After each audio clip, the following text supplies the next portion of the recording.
We do have a special guest here today. We're going to get on with it. Here we go. Let's have a little bit of intro here. Hey, this one do. Oi, oi, oi, oi, and you bring me love, and you bring me joy. Oi, oi, grab a girl, grab a boy, to the left, to the right. This is the sound of.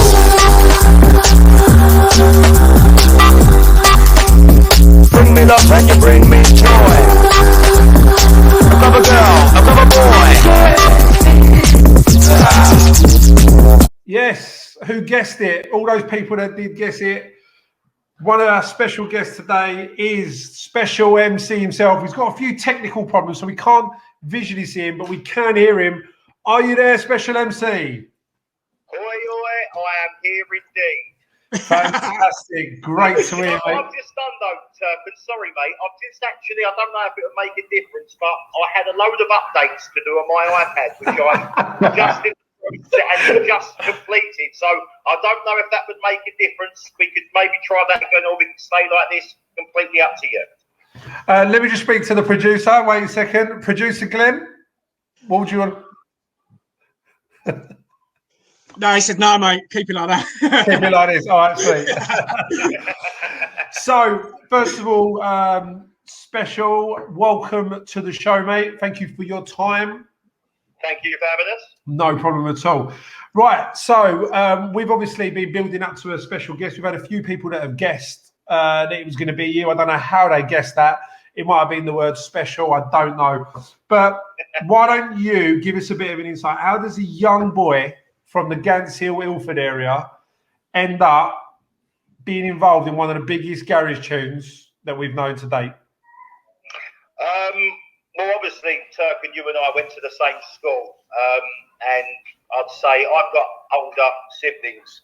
I've got 3 older sisters, and one of my sisters was heavily into the hardcore music, the jungle, drum and bass music. So I was kind of growing up as I'd say, 8, 9, 10, 11, 12, hearing my sister's music and stuff, and I got a kind of a like for that. And then what I used to find myself, instead of listening to my teachers in school, I used to find myself at the back of the class writing my favourite MC lyrics down and practice them and whatnot. And then it's funny how I kind of got into the music scene. I was on a local radio station called Flavour FM, which had a headquarters in Dagenham at the time.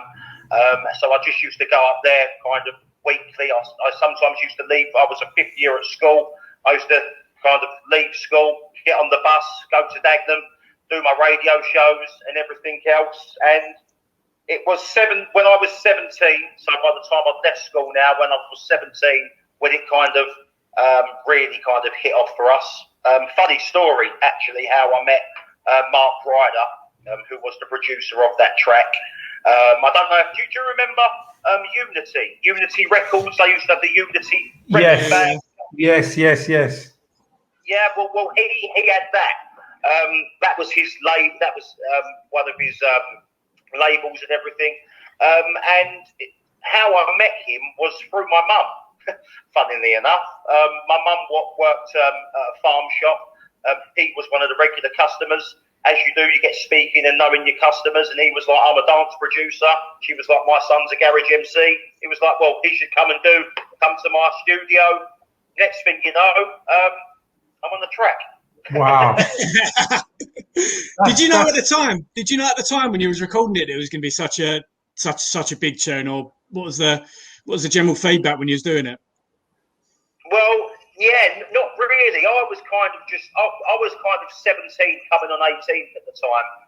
At that time, the garage scene was really, really getting big. And I was just happy kind of just to be there, to be participating in a scene that I loved. But yeah, I didn't really know what I was getting myself into. I didn't know the power of the track. Obviously, if you hear the sample, it's the Tainted Love sample.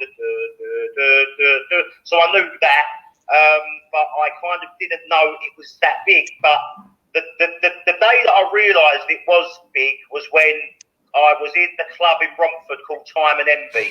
Don't know if you can remember. Good old Mate, I remember I yeah. was there that night. I was there that night. And what it was, DJ EZ started to bring in my tune, and all my mates was like, Joe, your song's coming in. And EZ is at the time and still is the biggest UK garage DJ there is. So Proper legend. heard that, and I thought, hold up a minute, this could go somewhere here. And then after that, it kind of just went mad with bookings and everything else.